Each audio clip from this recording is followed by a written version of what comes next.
Hello, good afternoon. And yeah, apologies I couldn't make it. We got close. We landed nearly got to the airspace, and the pilot decided, yeah, nah, and turned the plane around. And that was the end of that journey.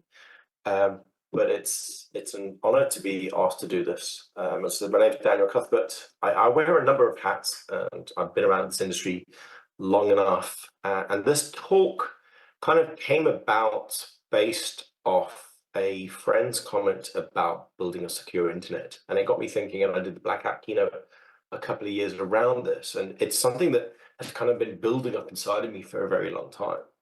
But I think first, we are in a very exciting industry. Um, More so because we have movies being made about what we do. It's incredibly glamorous to anybody who's not in the industry. You get to work with hackers and see criminals and get to take control of stuff. And it's all very Netflix-like in a way. But actually, we're at a moment in time where I feel this industry needs to radically grow up. And it came about from a quote from Sir Jeremy Fleming, who's the chief spook at GCHQ. And he felt that we're almost in a serious global economic situation at the moment where tech is not only being built, but also being abused at a scale like we've never seen before. And ideally, they want to make the UK the most safest and properest place to do business. And that statement's a huge statement, right? Because throughout the history of the internet and the World Wide Web, we haven't exactly made stuff safe. In fact, we've done anything that. In 2022, NCSC basically pushed out the news that there were over 63 ransomware attempts that were so serious that a Cobra meter was called. And that's just the stuff that was reported about. Who knows how many more? And like I've started to understand how we kind of favor the attacker and we favor the offensive capability over defensive stuff. Now, this week, Microsoft released their digital defense report, and if you've not read it yet, is a phenomenal read. It kind of gives, for me, a litmus test of where we are in the industry. It's a beefy report at 100 plus pages, but it's got some really, really interesting things in it. Like last year and this year alone, there have been over 389 attacks against critical national infrastructure, such as healthcare and medical facilities by ransomware crews. Again, the stuff that is reported.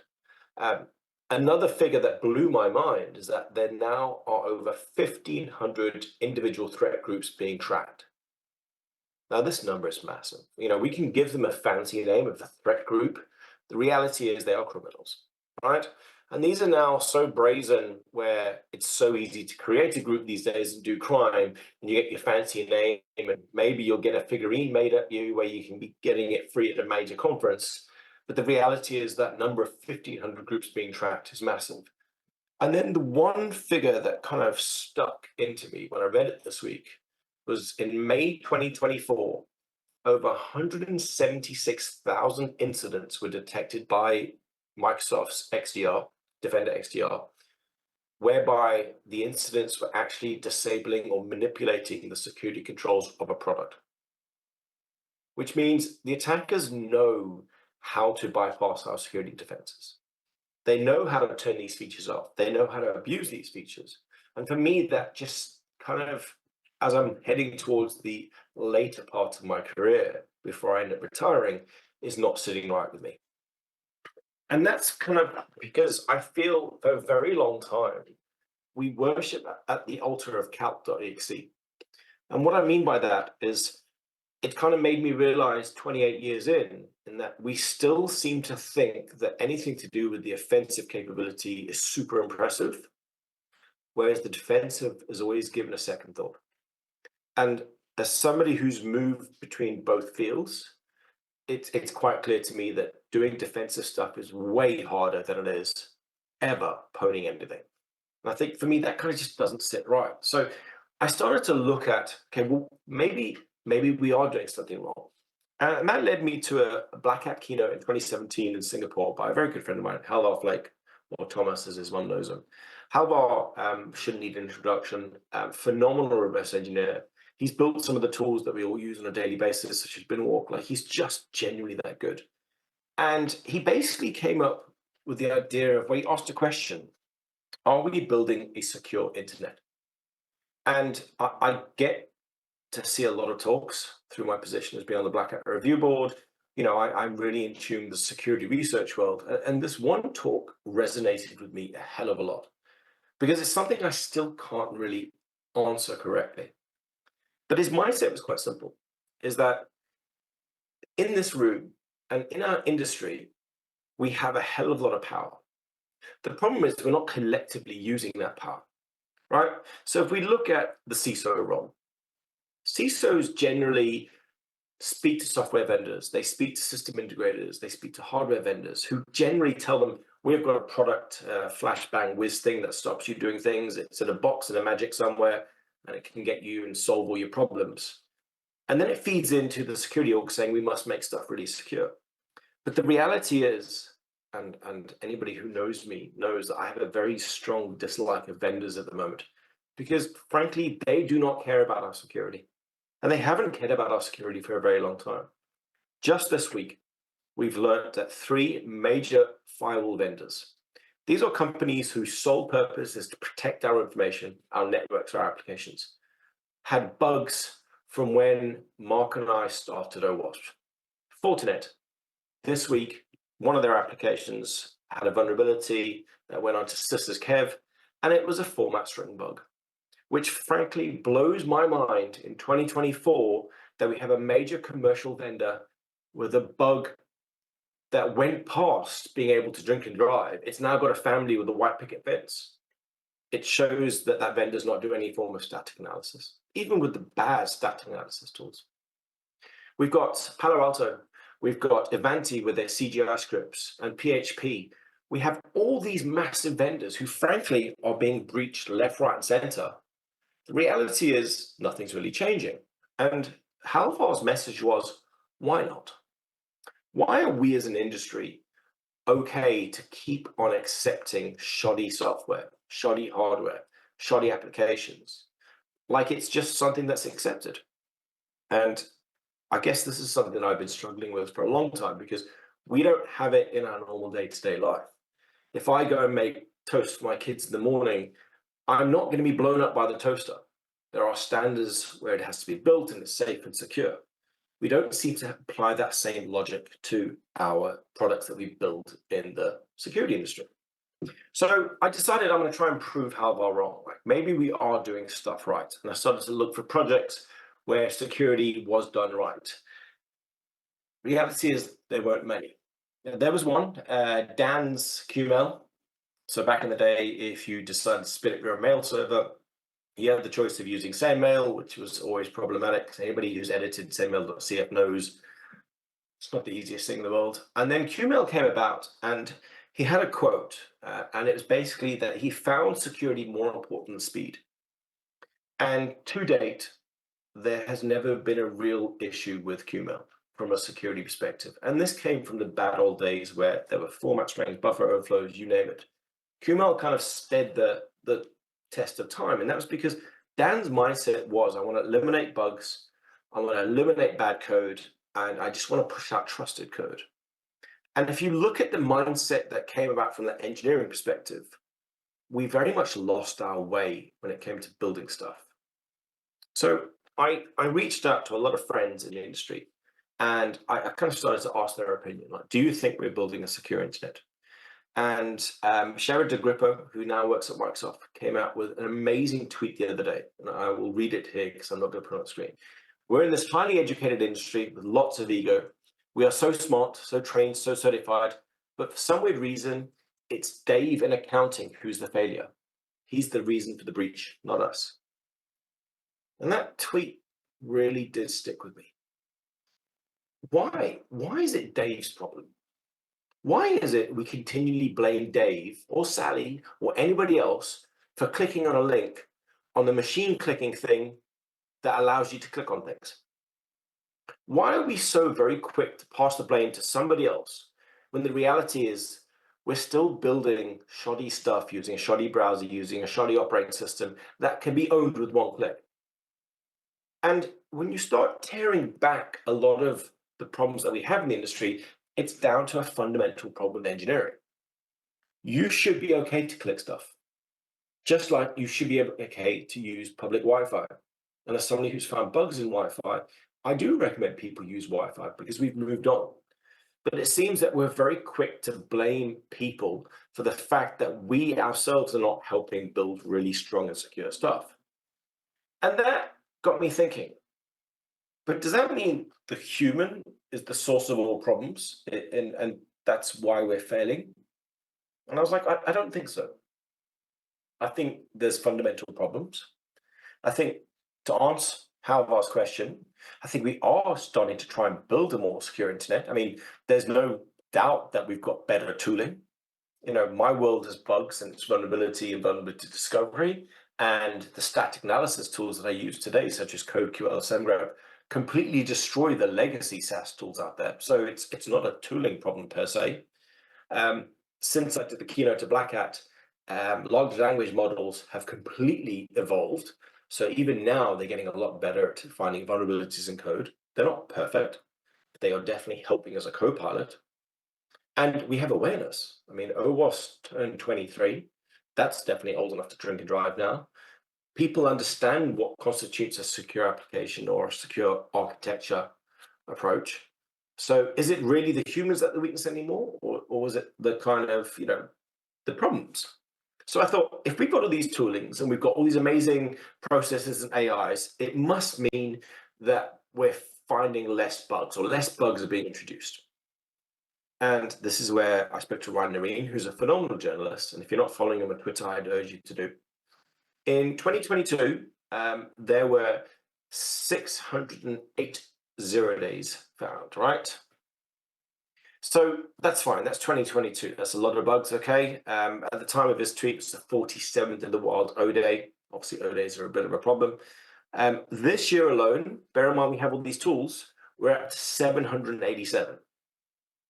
All right, something's not working. We're finding more and more cases of exploitation from a unknown, unreleased, unreported bug than ever before. But we have all these tools, Daniel. Okay, something's very broken here, right? So then I went over to a prolific bug hunter. This is Maggie from Project Zero, a great friend. And she does amazing research every year where she looks at how stuff is being exploited. And for me, it's probably the worst bit of reading you can get, because it's quite clear that criminals, and I'm not going to call them by adversary names or APTs or anything else, let's call them what they are. Criminals are getting better and faster and more efficient at finding bugs in the products that we use to protect ourselves and exploiting them at scale than we are detecting them. Which means, again, the balance is in the favor of the attacker versus the defender. And that just doesn't sit right. So again, I went back to the history books. I thought, but surely, right, if we have all this knowledge, and when LF1 released Smashing the Stack for Fun and Profit, which is 28 years ago now, it was kind of the Bible for stopping buffer overflows and all the kind of memory-related bugs that we have. You think by now we would be so much better at memory safety. The reality is, only last week did Google start pushing out amazing research that showed how actually we could do better at this. And CIS has been pushing it out, and NCSE's been pushing it out. But we're nearly 3 decades in, and we are still seeing problems with memory-related bugs. Apple, for example, really struggles with memory safety. And that's a company with a huge amount of money. So maybe the knowledge isn't the problem. It's just the implementation side. So then I thought, okay, let's look here. Let's see if AI is really changing stuff. And indeed, the last 24 months has probably seen the most disruption from an industry you could ever think of, right? Where we now have all these various models that have been trained on vast amounts of data, like data theft and scraping like I have never seen before. Surely we've got this capability of doing stuff. And indeed, most vendors today will have some form of AI element in their product. The problem is we are not seeing the real world use of these models. Because if you look at the bugs that have been introduced just this year alone, 2 years after ChatGPT came out, 2 years after the wide variety of models came out, you start to question this vendor has AI in their product lineup, but still has a bug from 2002 that's being actively exploited by Chinese nationals. Where are we going wrong? So Halvar is still quite right. He doesn't think that we're building a defendable internet, and I'm really struggling here to understand how I'm going to counter his argument. And I got thinking, like, but surely there's got to be something here. So let me ask people who are very in tune with the industry about what their thoughts are on what constitutes a secure internet. So this is Jeff Moss. Jeff founded DEF CON and Black Hat. He's a really good friend. And said to Jeff, look, I'm really keen to understand, where do you feel the next couple of years are going to be? And for Jeff, it's around the eroding net neutrality. So he sees a current movement of the idea where if you want security, you've got to play with a single vendor, and that vendor offers all the capability. And for him, it's like, you have all these silos now popping up. And for you, for example, if you have an iPhone, it's well and good, it's supposedly secure, but if you want to scratch under the hood, it's not allowed. That's not something that Apple really wants you to do. And this is a massive problem for him, because all of a sudden you're putting a lot of trust into these companies. And these companies aren't exactly pushing out ideas where they show that, hey, we treat your data seriously. So Jeff's point is valid, right? So I thought, okay, let me balance that out with somebody who, like me, heavily involved in the early offensive scene and finding bugs and writing exploit code and doing stuff that we did. And that was Dino Dizovia. Now, Dino should be fairly well known to a lot of people. Phenomenally gifted mind, really good at finding bugs and exploiting them. And you look at Dino's history throughout the internet, and indeed, he was very heavily involved in that space. And I said to him, like, you're now part of the defensive world. Like, what do you feel is one of the greatest things you've seen in the last 5 years since when Halvar did that talk? And he came back in an instant. He was like, the cloud. The cloud is one glimpse of how we can actually build stuff securely. And it's done right. If you take modern clouds, such as Google Cloud or AWS or Azure, generally the shared responsibility model means that there are less issues being introduced than it would be than when you do it yourself. And the average person has a lot more safety on offer in the cloud than they would do themselves. And this got me thinking, is he onto something here? Is it that in order for you to be secure, you need to rely heavily on somebody like a big tech giant to build stuff? Or is it something that you just can't do yourself? And a really good example is that of Active Directory or Entra, whatever Microsoft's calling it this quarter, and Exchange. Now, anybody who's ever run a Microsoft Exchange server and put it online knows it is probably one of the most horrible tasks that you can do, because securing Exchange is not an easy thing. The attack surface is massive. It's really hard to get right, and you need a dedicated team. So why don't you do it yourself? You would give it to somebody like Microsoft who understands their product and hopes that it's secure. And I think that kind of ties into his point here, is that the cloud does give us the glimpse of being able to create something that's a lot more secure out of the box. And then I asked Bruce Schneier, I was like, Bruce, right, we've had longer chats. Why do you think that the vast majority of software remains vulnerable? And his response kind of summed up my feeling of the last 10 years of doing bug hunting and disclosing bugs to vendors, is that it's not beneficial to be secure. And that quote has not left my brain for a very long time. And the more I work with vendors and the more I look at how shoddy their code is, he is right. We've incentivized a system that allows these tech startups to grow rapidly, receive vast amounts of VC capital, create a proof of concept that's then acquired. But the reality is that there's no real benefit to making it super secure. And I think this is probably one of the hardest things. And again, we had a longer chat, and he gave me an argument about regulation that made life easier. And he said, "You've got kids?" I said, "Yeah, I've got two boys." And he goes, "And they wear pajamas?" I said, "Yes, they wear pajamas." And he goes, "Did you know that there's regulation in the UK called the Nightwear Safety Regulation of 1985 that specifies how those products are to be made in a safe and secure way?" And I decided to read the standard, and lo and behold, it is a regulation and standard that says the kind of material and how the products to be built to make them safe out of the box. And it got me thinking, these are pajamas. Pajamas that everybody wears, that everybody uses, a bit like the internet, a bit like tech. But the reality is they have more protection than I do using the internet or my kids using a laptop. And this kind of went back to the question of, okay, we aren't really building a defendable internet at the moment, right? And it kind of sat with me for a long time. I'm like, so hang on, if I take into everything into account, the only way to get security at the moment is to have a walled garden, a secure community, right? If I want to be safe, I have to make sure everything I have is Apple and only use Apple services. Or I can only make sure that the SaaS solution I'm using is basically in AWS or GCP. And that's a bit of a problem because a lot of people don't use the internet like that. We have a mix and match.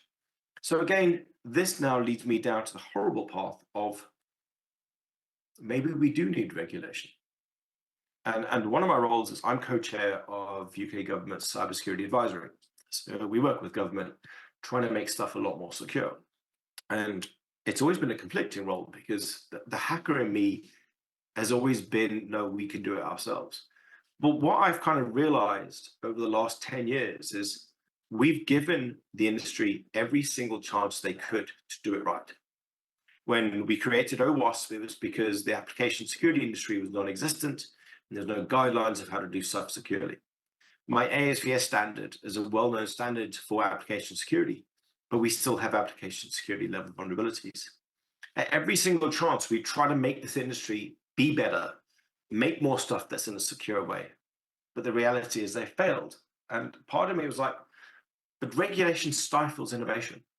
That's the argument we've heard for a very long time, right? If you regulate it, we can't build and do epic stuff. But the reality is that the epic stuff that we're doing isn't safe and it's harming people. And I think that's where we're starting to see some regulation come through that's actually beneficial. And one of them is a regulation such as the C that is GDPR.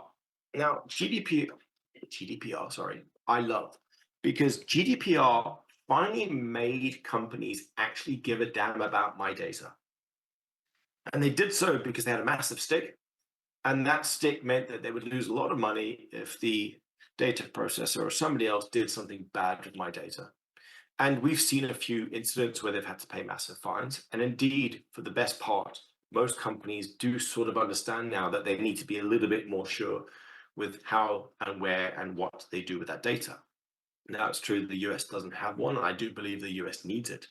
But we almost need a kite mark for products that turn around and say, this product has been built with security in mind, a bit like the toaster or the pajamas. That won't make you explode in the kitchen. It won't turn your kids into marshmallows from simultaneously combusting. And it's been built with certain controls in mind. And we sort of had that recently with some great legislation that came out. So this handsome chap is David Rogers. And David was responsible for the Product Security and Telecommunications Infrastructure Bill. And it became Royal Assent last year, I believe. And it did three amazing things. It banned default passwords. Phenomenal. Finally, we had somebody do that.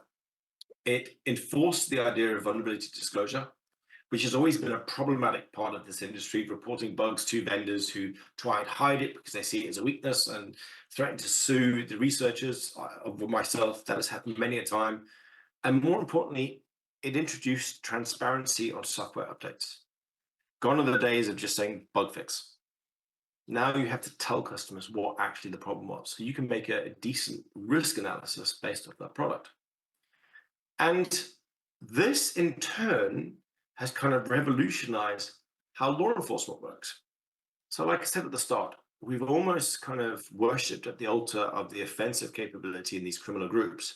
And law enforcement for a very long time has been lagging, up until now. This is the emblem of the Dutch police.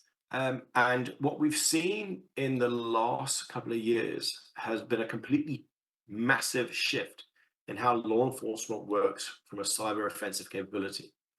No more so than the EncroChat compromise, which for me was probably one of the best joint agency operations I've known in a very long time. Compromising a device and infrastructure that is used for criminality. And there is no other reason you would use an EncroChat device. And they own the hell out of it. And they eavesdrop on criminals, and they've resulted in many, many arrests. So criminals are now going, when they're using their encrypted devices, is it the Dutch police or the British police or somebody else listening to my conversation? They're starting to be really afraid about using tech for evil type things. And that is great. And we started to see some better things happening too with mobile operating systems. So Android 13 was the first release that actually included memory safe languages. Like, that's just phenomenal, right? CISA came out with the memory safe stuff. We had all this need of, we want to move away from Aleph 1's smashing the stack. Okay, so make use of a language that's memory safe, and Android has it. So we're starting to see some real positive things. And that's why I thought, however, we actually are maybe getting a little bit better at building a defendable internet. And then I started to look at, okay, what are the other things that are proving wrong? And that's when I turned to the community. And this is where stuff went a little bit south. So I know we can't use that logo anymore, but I'm not calling it X. The name is Twitter. What we have in the community is a very awkward position where the rise of the need to publish and share every single minute detail of a incident or attack from a threat intelligence company is actually causing more damage than good. And they're doing so because criminals are now using that capability to understand how their evasions were tripped up or where their evasions actually worked. And we started to see the impact of this when a good friend of mine, Dominic White, basically pushed this out at Christmas, where he said, listening to a heart-wrenching story from a business owner on what it was like as a business and as a person to experience a ransomware attack. It makes it hard to feel comfortable in unfettered offset releases when you see the human impact of how it's used. And this quote stuck with me for a very long time because it's true. If you look at any number of attacks currently being researched and published, as somebody who writes exploit code and somebody who does vulnerability and offensive capability, seeing how it's being caught is incredibly useful. It's an extension of a QA process. And ransomware in itself is a wild industry to look at because the reality is they don't use OD, they don't use any fancy techniques, but their impact is massive. They are stopping companies from doing business through pretty lame attacks. And that's fueled by what they're doing by looking at people going, wow, you detected the strain here. Okay, if I just change that flag, it will go and detect it. And I think this is the hard part because this is not how the web was built.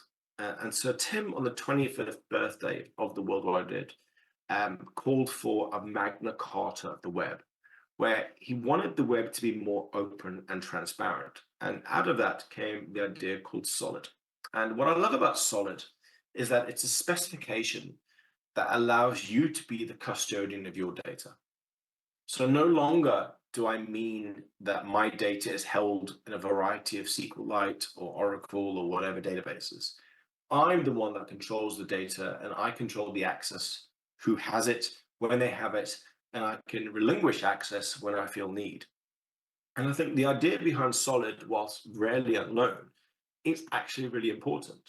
And as the march for AI and everything the AI models need from a data perspective grows, maybe this idea of Solid is where we need to be going, right? We have an idea where we say, you can access this, otherwise, no, you're not storing on your data sets. So maybe things are looking really positive. We've got memory safe languages coming to mobile systems. We've kind of got a bit better with what Sir Tim's presenting. We maybe are pushing out too much information that's helping criminality. But actually maybe things are getting a little bit better. And that draws me into, where do we go from the future? I think for me as a collective, we need to stop pushing the offensive angle over the defensive stuff. And I think that means championing more defensive measures that are happening on the industry. And there are some really good ones, but it's just rarely do you hear about these type of things. And also, I think we need to get better at forcing these vendors, the vendors that we all use and we buy and we support, into being far more responsible vendors for this industry. Because at the moment, they are definitely not playing by. And that leaves me with the final parting quote, is that I do worry that we in security are in the business of solving security. Because the reality is, the more breaches that happen, the more products we can build and sell, and the more it keeps us in the job. And I think this is my conflicting moment where I'm saying, if I look back at my entire career, have I actually done something that I have as a legacy when it makes to the internet more secure, the World Wide Web secure? Or did I just make sure that I was kept in a job for a long time? So I want to thank you very much. I really do apologize I can't be there. But I'm hoping that anything you take away from this is that you make your vendors' lives far more harder. Ask those awkward questions, ask for proof, and let's hopefully make this internet a bit more secure. Thank you very much.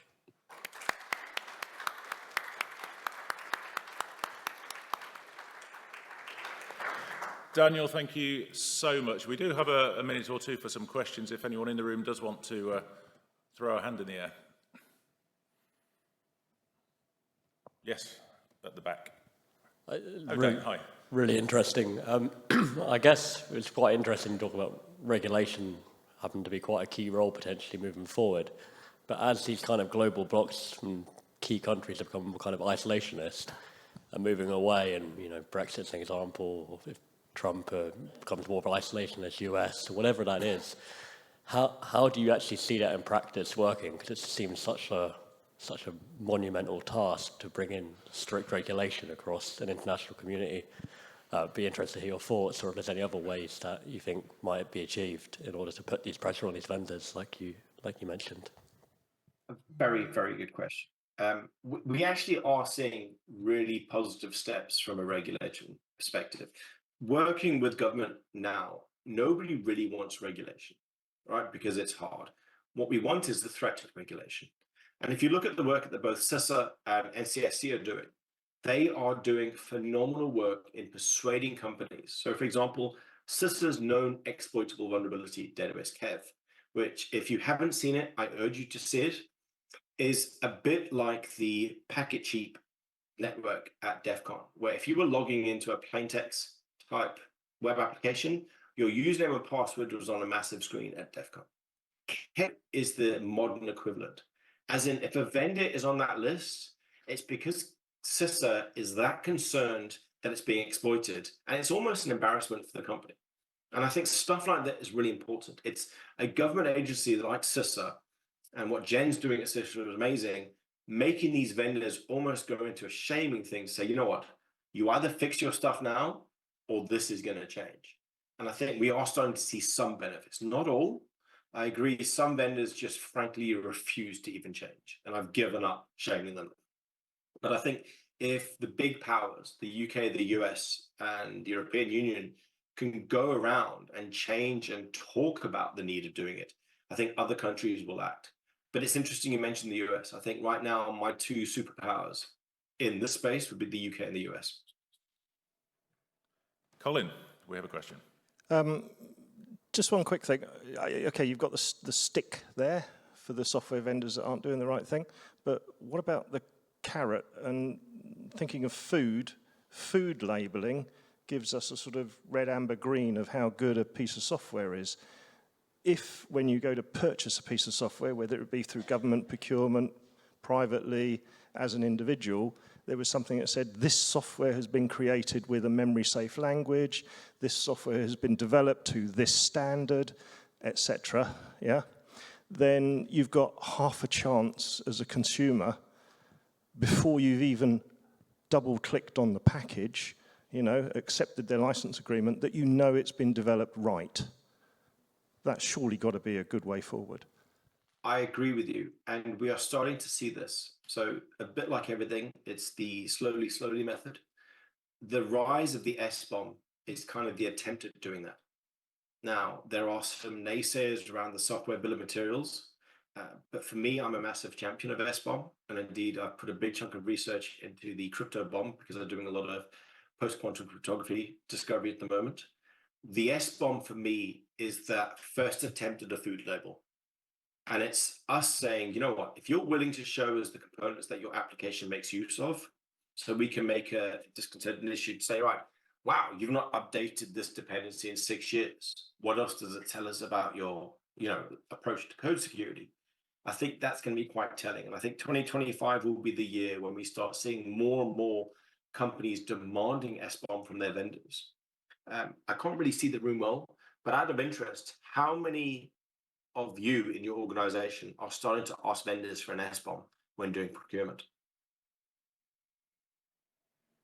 I don't see any hands going up. So maybe that's the one thing you can start doing. There are 2 standards out there at the moment, SPDF and Cyclone DX from OWASP. Ask a vendor for an SBOM when you're buying a piece of software. And you can have 2 responses. They'll either say, gladly, how do we make it? Which for me is always a positive test. If they're willing to give it over, great. If they start to fumble and get scared and get really worried, then you know you're literally eating a hot dog from a vendor outside a nightclub at 3 a.m., right? It might smell good, but God knows what's gone into it. So that SBOM is kind of the first attempt at making that food safety level. But I love that because this is what we want. Anybody else? Yes, at the back. I think that's Chris. I've got the light in my eyes. Yeah, just a brief follow-up question. Am I right in thinking that in the US that SBOM is a requirement for anybody doing business with US central government? Yes. That's one of the best things I've seen is that Biden's executive order did make it a mandatory requirement. If you're doing business with the USG, you need to supply an SBOM. And as such, we are starting to see the trickle-down effect because most companies do business with the US government. Therefore, they're getting used to the idea of having to create an SBOM and deal with it and go through the embarrassing state of, oh God, we haven't updated that in years. So yeah, that just shows the power of executive orders and regulation and so on, which hopefully will raise the industry. I'm really hoping that UK Gov starts doing this as well. And that's something that I'm trying to push through myself. But yeah, we've seen really positive moves by Biden pushing that executive order out. Deputy Scott.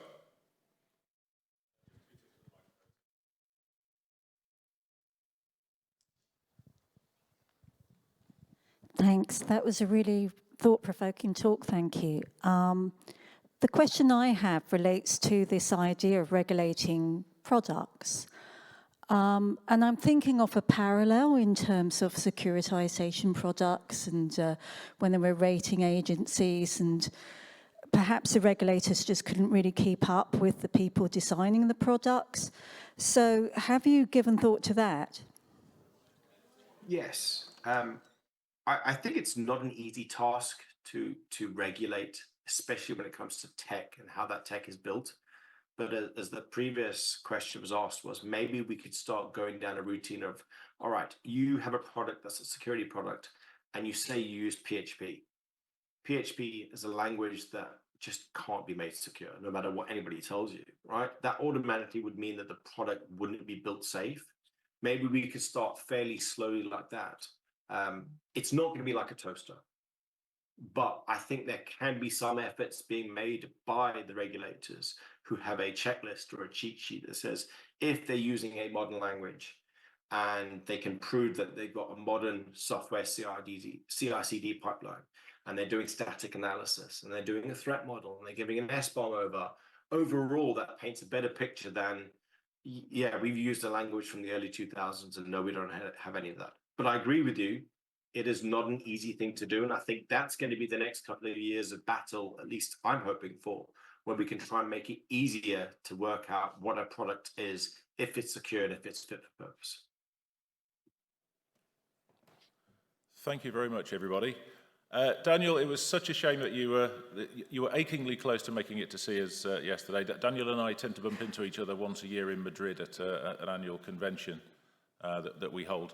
Hopefully we'll manage to coincide in person sometime, and I'll buy you the pint that I should have done yesterday evening. But thank you so much for sharing your time this afternoon. Thank you all.